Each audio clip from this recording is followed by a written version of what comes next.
ស្រីដទៃពេលគេក្បត់រត់រោគថ្លៃតែបែរជាស្រីរត់គេចពីបងពេលនេះបង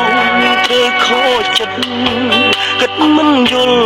ពីខ្លួនឯងដល់តែក្តីទុកចំបែង